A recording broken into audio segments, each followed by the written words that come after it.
bonita, nueva y además con nuevos datos históricos. Entre las actividades que organiza Marbella Activa, una de ellas y de las más importantes es esta de la difusión de nuestra historia y de nuestro patrimonio. Hoy vamos a hacer una ruta que la hemos titulado de Nuño de Villafañe, que fue un personaje muy importante. Ahora poco a poco lo iremos descubriendo, y a través de él, o con el pretexto de Nuño de Villafañe, vamos a recorrer distintas zonas de Marbella para explicar cómo fue la ciudad a finales del siglo XV. Es muy importante conocer esos años porque fueron trascendentales. Hay que tener en cuenta que esto era una ciudad andalusí, embutida dentro de sus murallas, estaba totalmente amurallada, y estamos en lo que era la antigua Puerta de la Mar. La Puerta de la Mar estaba unos 10 o 15 metros más abajo. Era una puerta de acceso directo a la que se accedía después de cruzar un puente sobre el foso que existía, que rodeaba toda la ciudad amurallada, un foso con agua. Estamos hablando de una ciudad totalmente, radicalmente distinta a lo que hoy conocemos, y entonces hay que hacer un pequeño ejercicio de imaginación. Ahí tenemos la hornacina de la Virgen de la Cabeza, que precisamente estaba en el interior de la Puerta de la Mar, y cuando se demolió a mediados del siglo XIX esa puerta, pues se extrajo la Virgen de la Cabeza y se construyó esta hornacina en la casa. La ciudad andalusí es poco conocida porque desgraciadamente los documentos de los primeros años tras la conquista apenas se han conservado, pero sí que poco a poco hemos reconstruido su configuración. La ciudad tenía 4 puertas: la Puerta de la Mar hacia el sur, la Puerta de Ronda o del Puente de Ronda hacia el norte, por el que pasaremos, la pequeña Puerta de Estepona, que es bastante desconocida porque siempre se había dicho que había 3 puertas y había 4 puertas, mirando hacia el oeste, y la Puerta del Puente de Málaga hacia el este. En esa ciudad andalusí estamos en la zona que más tráfico o trasiego comercial tenía la Puerta de la Mar, por las mercancías y el trasiego de personas que entraban y salían de la ciudad. Y entonces se concentran en pocos metros la parte más importante de la ciudad andalusí: los baños, que estaban aquí en donde estaba la actual cofradía de la Pollinica, y las tiendas. Los Reyes Católicos tras la conquista se quedaron los baños y las tiendas para nos, como decían ellos, ¿no? Es decir, que ellos utilizaron esos bienes. Las tiendas ocupan toda la subida de la calle Misericordia y después hacia la plaza de la iglesia, por donde vamos a pasar ahora, que formaban una pequeña alcaicería. Era la zona donde más comercio había. Entonces estamos quizás en el meollo de la ciudad andalusí y de las transformaciones que sufrió.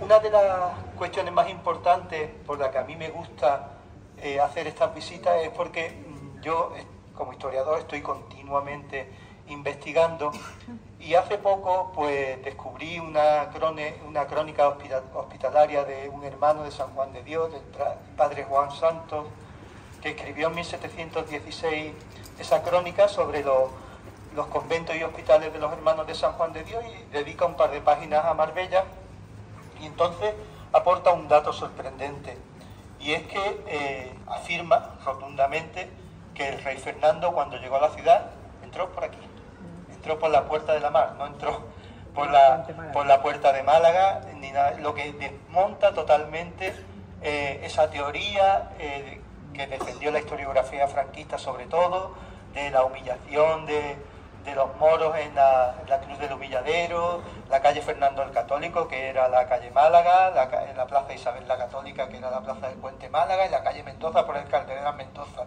Ni el cardenal Mendoza ni la reina estuvieron aquí.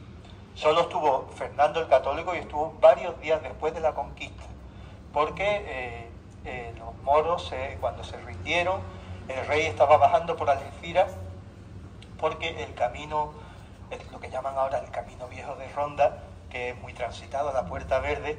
Por ahí no podía bajar el rey con su séquito y con sus armas y toda la parafernalia que traía. Hay que tener en cuenta que el rey iba acompañado por no solo un ejército, sino por 20, 25.000, 30.000 personas. Es decir, que todo ese movimiento pues lo hicieron dirección Jimena y bajaron hacia Algeciras y después vinieron por la costa. Se cree que el rey Fernando llegó aquí el día 15, es decir, que ya llevaba 4 días la ciudad conquistada, y el rey entró para hacer la consagración de los espacios musulmanes para convertirlos en cristianos, como fue con la mezquita Aljama, la mezquita principal, y el resto de mezquitas, que hemos contabilizado en torno a las 7 mezquitas que había en la ciudad. Entonces, estamos hablando de que la historia se somete continuamente a revisión. Y eso es lo que yo quiero que entendáis hoy, que no os ancléis en lo que habéis leído o conocido de siempre, sino que la historia, como ciencia social que es, se somete a revisión. Y yo mismo, cosas que publiqué en mi tesis hace 20 tantos años, no me acuerdo ya, pues han pasado y han sido superadas y yo mismo reconozco mi error, porque continuamente se descubren cosas nuevas. El recorrido de hoy, como he dicho, va a ser en torno a Nuño de Villafañe. Nuño de Villafañe era un personaje en la corte del rey Fernando, muy cercano al rey Fernando. El rey Fernando lo mandaba a que le solucionara problemas. Era un conseguidor, por decirlo de alguna manera, personaje preparado sin duda. Su padre, Alfonso de Villafañe, en 1475 en León, porque los Villafañe era una familia de importancia en León de muchos siglos atrás, cedió el regimiento que tenían de la ciudad de León, del Cabildo de León, se lo cedió a Nuño. Esa es la primera referencia que tenemos de Nuño Villafañe, o Nuño de Villafañe, en 1475. A partir de ahí tenemos noticias dispersas, y en 1483, 2 años antes de la conquista, aparece Nuño de Villafañe en Sevilla, porque el rey lo había mandado a arreglarle las cuentas a los 24 de Sevilla, por el tema de las aportaciones a la hermandad. Eso nos está diciendo que era un personaje que dependía directamente del rey, y el rey lo elegía porque esos nombramientos se hacían directamente, y que era una persona de confianza. Y la primera vez que aparece en Marbella es justo unos meses después de la conquista, donde lo nombra contador de las presas cabalgadas. Eso quiere decir que cuando el ejército, la guarnición que había aquí, ganaban algo, apresaban moros, o todo lo que conseguían pecuniario, todo el dinero que conseguían, o de la venta de los moros que habían apresado como esclavos, una parte era para nos, es decir, que los reyes le habían encargado a Nuño de Villafañe que una parte de todo lo que se consiguiera era para los reyes católicos. Inmediatamente lo llenan, lo rodean de propiedades y de cargos a Nuño de Villafañe, lo nombran regidor perpetuo de Marbella, le dan muchísimas propiedades. Tiene en el repartimiento de la ciudad, tiene unas tierras grandísimas, 30 lanzadas, que son muchas hectáreas, al este de Río Verde, por debajo de Benaví. Le dan la huerta del Peñón, donde está ahora la AAA, toda esa zona de las minas y todo eso, se la dan también a Nuño de Villafañe. Le dan la Tahona Andalusí, que ahora es la Churrería Ramón, que ahora explicaremos. Paco,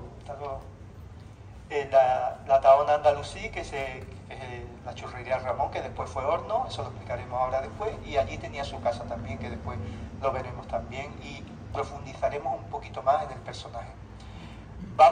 Hay que ir con calzado cómodo, sobre todo al final de la ruta, porque tenemos que bajar de la calle Magaña, calle Carmen Montiel, tenemos que bajar en una zona un poquito, no es difícil, pero nos adentramos en el campo en el último tramo del molino. Vamos a ir despacito, respetando al último al que le cueste más trabajo, porque a mí me gustaría que llegáramos todos al final.